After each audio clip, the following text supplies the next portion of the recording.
کے تشخصات کے ساتھ زندگی گزارنے کی پوری آزادی ہے۔ میں کیا پہنوں گا، کیا کھاؤں گا، ٹوپی اوڑھوں گا نہیں اوڑھوں گا، داڑھی رکھوں گا نہیں رکھوں گا، اس کی اجازت ہمیں سنویدھان دیتا ہے، ہمیں کانسٹیٹیوشن دیتا ہے۔ ہم جو ہے کہ اس کے دائرے کے اندر رہ کر اپنے دین کے اوپر عمل کریں، ہمارا آرٹیکل ہم پڑھیں۔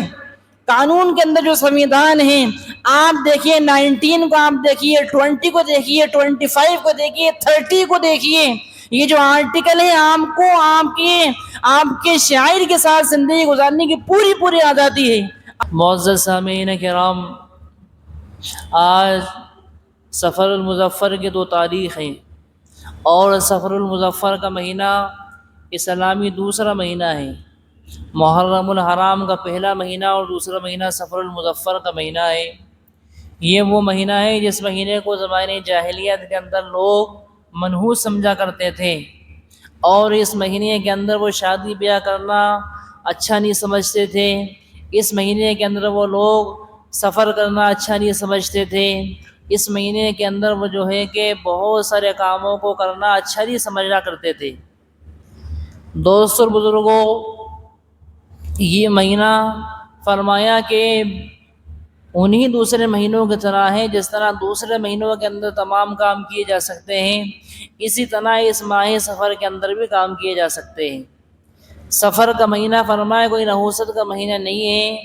بلکہ اگر انسان کو کوئی تکلیف پہنچ جاتی ہے، کوئی پریشانی اور مصیبت پہنچتی ہے، تو پھر فرمایا کہ وہ اللہ کی طرف سے پہنچتی ہے، اور انسان کو کوئی بھلائی حاصل ہو جاتی ہے، خیر مل جاتی ہے، وہ بھی اللہ کی طرف سے ہوتی ہے۔ یہ دنیا داروں کی طرف سے نہیں ہوتی ہے، دنیا کی طرف سے نہیں ہوتی کہ صاحب کسی کو مصیبت پہنچ گئی، پریشانی پہنچ گئی، یہ مہینے کی وجہ سے ہے، یہ فلاں انسان کی وجہ سے، فلاں کی وجہ سے نہیں آیا کہ وَإِن يَمْسَسْكَ اللَّهُ بِضُرٍّ فَلَا كَاشِفَ لَهُ إِلَّا هُوَ، اگر اللہ رب العزت تمہیں کوئی نقصان پہنچانا چاہے تو اس کے سوا اس نقصان کو کوئی دور نہیں کر سکتا ہے۔ وَإِن يَمْسَسْكَ بِخَيْرٍ فَلَا رَادَّ لِفَضْلِهِ، اور اگر اللہ تمہیں بھلائی پہنچانا چاہے تو تمام دنیا مل کر اس بھلائی کو تم سے دور نہیں کر سکتی ہے۔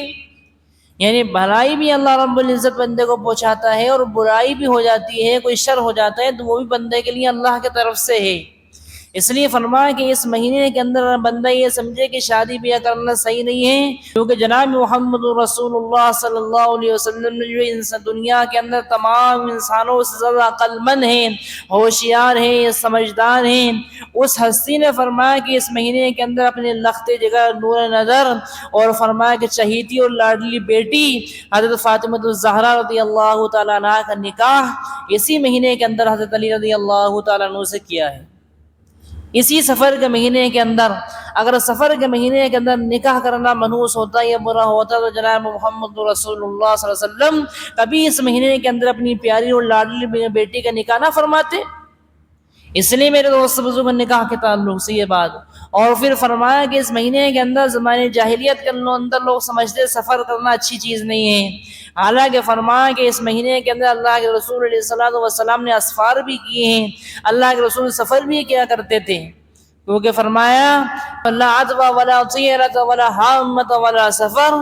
کہ اس مہینے کے اندر بدشگونی لینا جائز نہیں ہے، اور نہ فرمایا کہ جو ہے کہ کوئی بیماری ذاتی طور پر متعدی ہوتی ہے، اور نہ الو کی کوئی نحوست ہے، اور نہ ماہ سفر کی کوئی نحوست ہے، ان چیزوں کی کوئی نحوست نہیں ہے، لا عدوى ولا طیرة ولا حامة ولا سفر، کہ فرمایا کہ اللہ کے رسول نے لا عدوى کہ کوئی بھی فرمایا کہ بیماری متعدی نہیں ہوتی ہے ذاتی طور پر کہ وہ دوسرے کو جا کر لگ جائے، کہ انسان ایک بیمار کے پاس بیٹھا ہوا ہے اور آدمی یہ سمجھے گا کہ اس بستر کے اوپر، اور فرمایا کہ وہ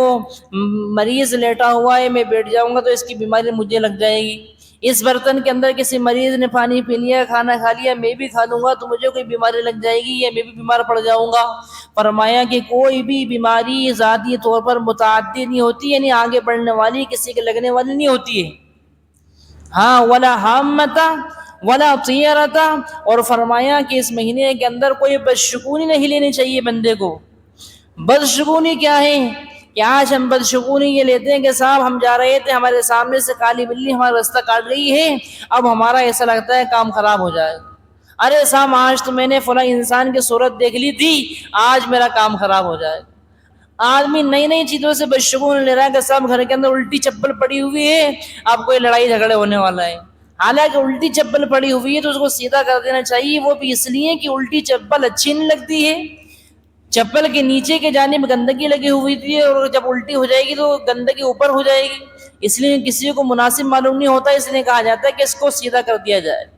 ارے صاحب جو ہے کہ پلنگ کے اوپر بیٹھ کر تم جو ہے کہ اپنے پیر مت ہلاؤ، تم کیچی مت بجاؤ، رات کو ناخن مت کاٹو، رات کو جھاڑو مت دو. یہ وہ چیزیں دوست بزرگ جن کا اسلام سے کوئی تعلق نہیں ہے. اگر صفائی کرنے کی ضرورت آپ کو رات کو ہے تو آپ رات کے اندر بھی جھاڑو دے سکتے ہیں. ناخن کاٹنے کی آپ کو ضرورت ہے تو آپ رات کے اندھیرے کے اندر بھی ناخن کاٹ سکتے ہیں. ہو سکتا ہے کہ اس زمانے کے اندر ناخن رات کے اندر کاٹنے کے لیے اس لیے منع کیا جاتا ہو کہ اس زمانے کے اندر آج کی طرح کے نیل کٹر اور ناخن کٹر تو نہیں تھے.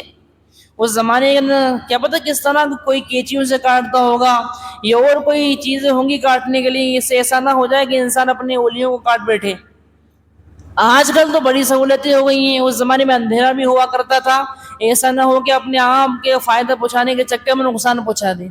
آج کل تو بڑی سہولت لگ گئی ناخن کاٹنے کے لیے، بالکل اس کے ناپ کا فریم بن گیا ہے، آپ اس کو کاٹیں گے بڑی سہولت کے ساتھ ناخن کٹ جائے گا، کوئی بڑی مشکل کی بات ہی نہیں ہے اس کے اندر. ایسے ہی جھاڑو دینے کی ضرورت ہے، رات کے اندر آدمی جھاڑو دے سکتا ہے، کوئی ایسی پریشانی والی بات نہیں ہے. نہ اس سے گھر کے اندر بے برکتی پیدا ہوتی ہے، نہ نقصان پیدا ہوتا ہے، بلکہ فرمایا الطہور شطر الایمان، یہ صفائی ستھرائی ایمان کا آدھا حصہ ہے. انسان کو چاہیے کہ صفائی ستھرائی کے اوپر خاص طور سے دھیان دیں. اب صفائی کرنا اگر اس کو دن کے اندر ضروری ہے تو دن کے اندر وہ کرے، اور رات کے اندر ضروری ہے تو رات کے اندر بھی صفائی کر سکتا ہے. یہ وہ ساری چیزیں جن کے ذریعے سے آج کے مسلمان بھی بدشگونی لیتے ہیں کہ سب ایسا ہو گیا تو ایسا ہو جائے گا. نہیں، فرمائے کہ لا عدوہ ولا طیرۃ ولا حامۃ، نہ فرمائے کوئی الو کسی کے گھر کی چھت کے اوپر آ کر بیٹھ گیا تو وہ سمجھ رہا ہے کہ الو جو ہے کہ منحوس ہوا کرتا ہے. الو کی آواز سن لی ہے تو بندہ یہ سمجھ رہا ہے کہ سب الو کی آواز ہم نے سن لی ہے، منحوس آواز ہے، ہو سکتا ہے کہ ہمارے اوپر کوئی آفت آنے والی ہے، ہمارے گھر کے اندر کوئی آفت آنے والی ہے. حالانکہ الو بھی اللہ کی ایک مخلوق ہے،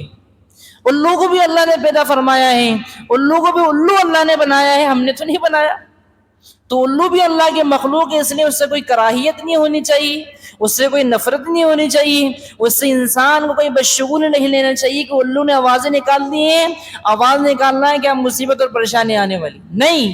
ولا سفارا، اور حدیث میں فرما دیا ہے سفر کا جو مہینہ شروع ہو چکا ہے، ماہ سفر المظفر، اس کے اندر بھی کوئی نحوست نہیں ہے. آپ شادی بھی کر سکتے ہیں، آپ اسفار بھی کر سکتے ہیں، کوئی بھی اچھا اور نیک کام بھی آپ کر سکتے ہیں، کوئی آپ کو دقت ہونے والا نہیں. اسی سفر کے آخری بدھ کے اندر بہت سے لوگ یہ سمجھتے ہیں کہ آخری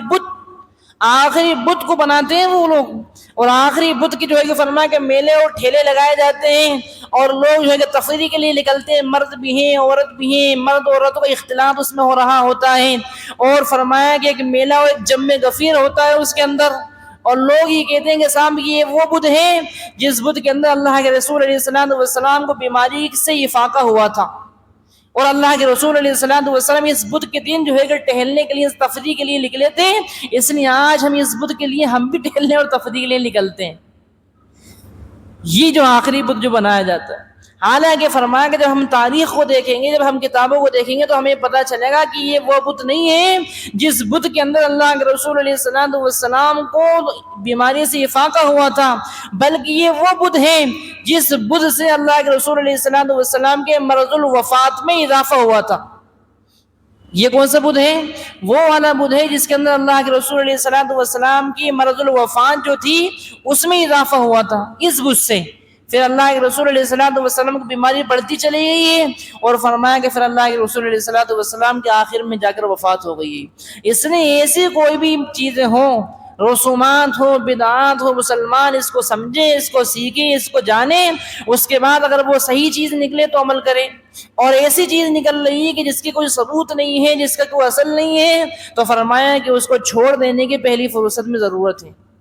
یہ وہ مہینہ ہے دوستو بزرگوں. پھر اس مہینے کے بعد ربیع الاول کا مہینہ آتا ہے، پھر فرمایا کہ اللہ کے رسول علیہ السلام کی ولادت میں والا مہینہ آتا ہے کہ جس کے اندر جناب محمد رسول اللہ صلی اللہ علیہ وسلم اس دنیا کے اندر گھٹا ٹوک تاریکیوں کے اندر تشریف لے کر آئے ہیں، اور آپ نے پوری دنیا کے اندھیرے کو چھانٹ دیا اور ختم کر دیا.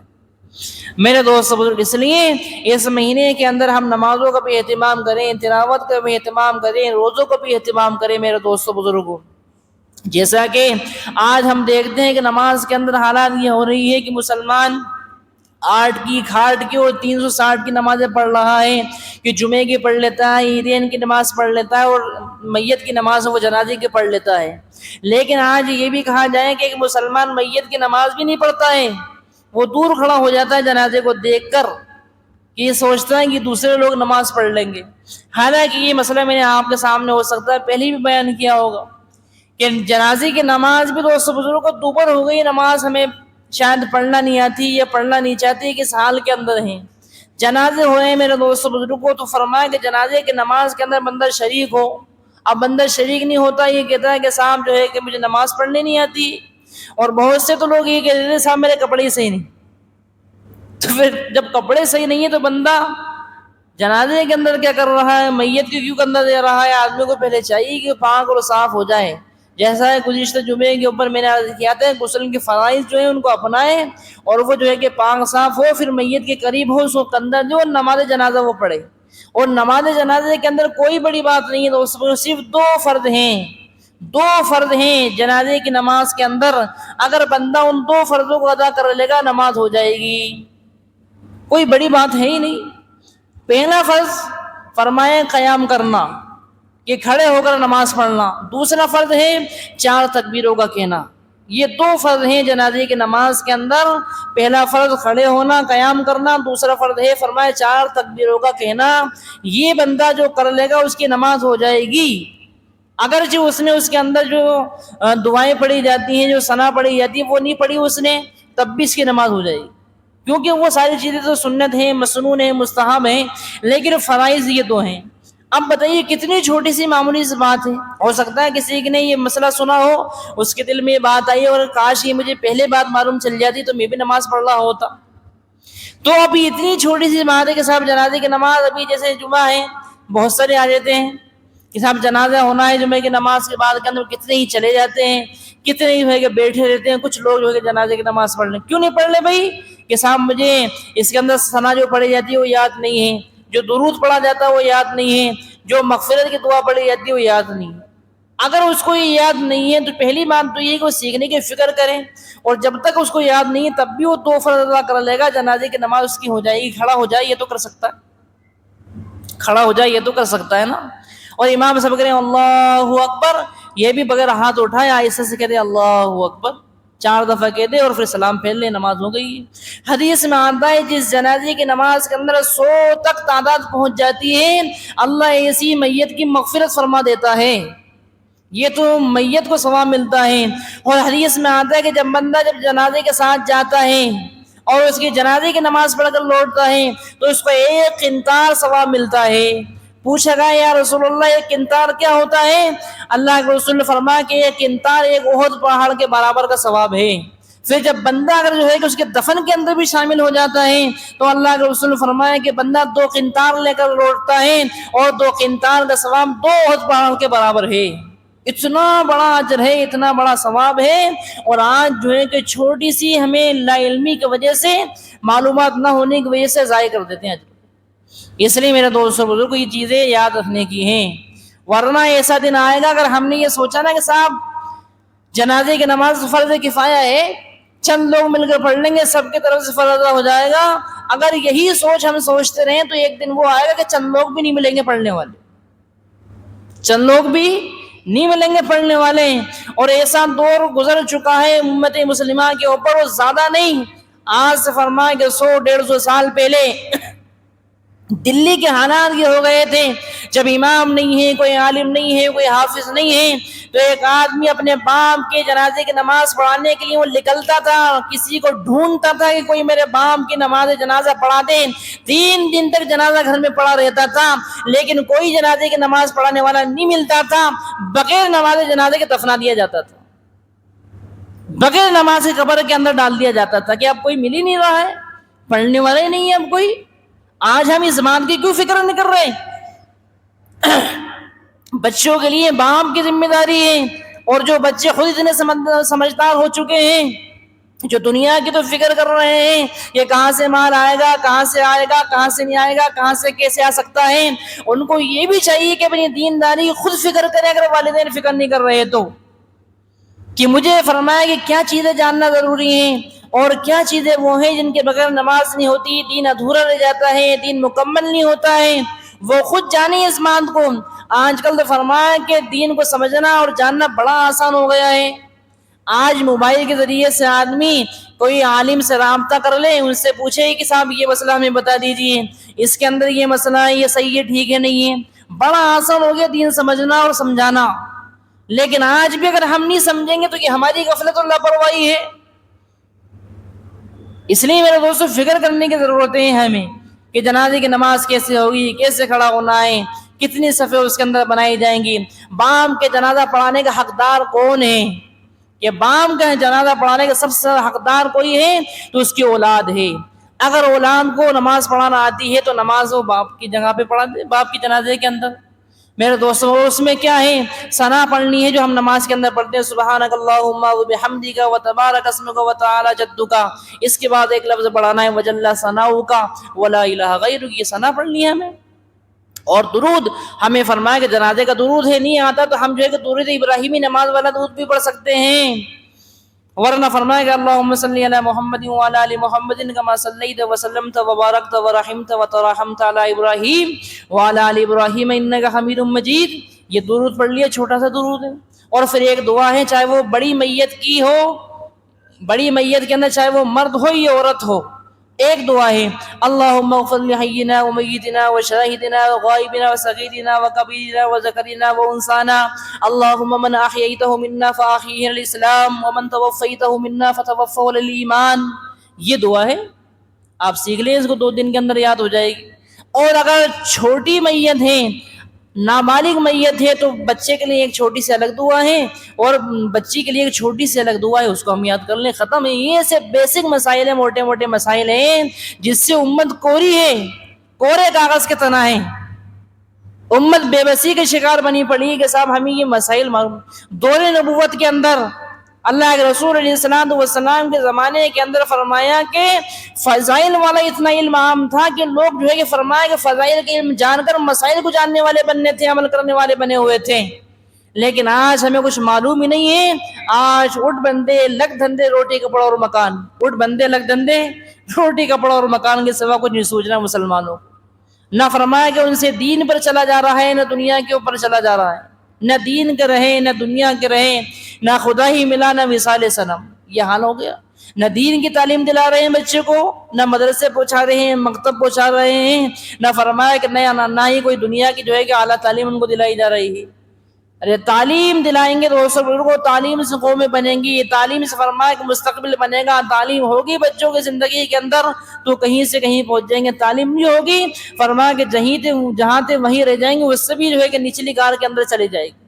اس لیے میرے دوستو یہ سفر کا مہینہ ہے، میں یہ عرض کر رہا تھا کہ سفر کے مہینے کے اندر فرمایا کہ سفر کا مہینہ منحوس مہینہ نہیں ہے، سفر کا مہینہ بھی دوسرے مہینوں کی طرح ٹھیک ٹھاک مہینہ ہے، اس کے اندر بھی وہی سارے کام کیے جا سکتے ہیں جو دوسرے مہینوں کے اندر ہم کرتے ہیں، اور نہ الو کو ہم منحوس مانیں گے اس کے اندر، نہ فرمایا کہ بدشگونی ہم اس مہینے کے اندر لیں گے، نہ فرمایا کہ اس مہینے کے اندر ہم جو ہے کہ سفر سے ہم رکیں گے، بلکہ سارے کام بے جھجک ہو کر انسان کر سکتا ہے۔ جو رسومات گھڑ لیتا ہے بندہ، ان رسومات سے بچنے کی ضرورت ہے، اور رسومات سے بچے گا تو فرمایا کہ پھر آدمی صحیح دین کو فالو کرے گا۔ اگر رسومات پہ چلے گا، بدعت کو عام کرے گا، تو پھر فرمایا کہ جب بندہ کسی ایک بدعت کو ایجاد کرتا ہے،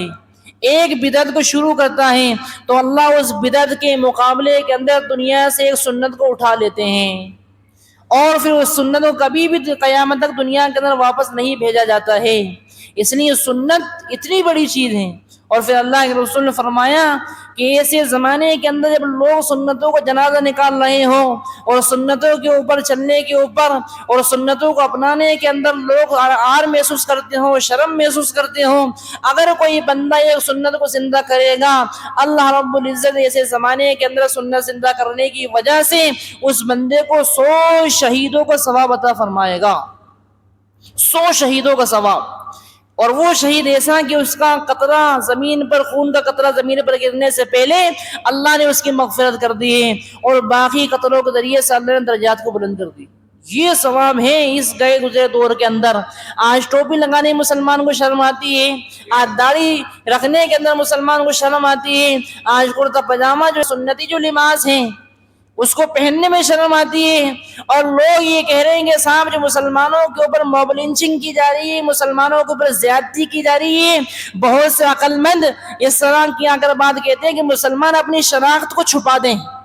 مسلمان اپنی شناخت کو چھپا دیں، اس سے وہ جو ہے کہ ظالم کے ظلم سے بچ جائیں گے. یاد رکھیے کہ اپنی شناخت کو چھپانا یہ مسئلے کا حل کبھی نہیں ہے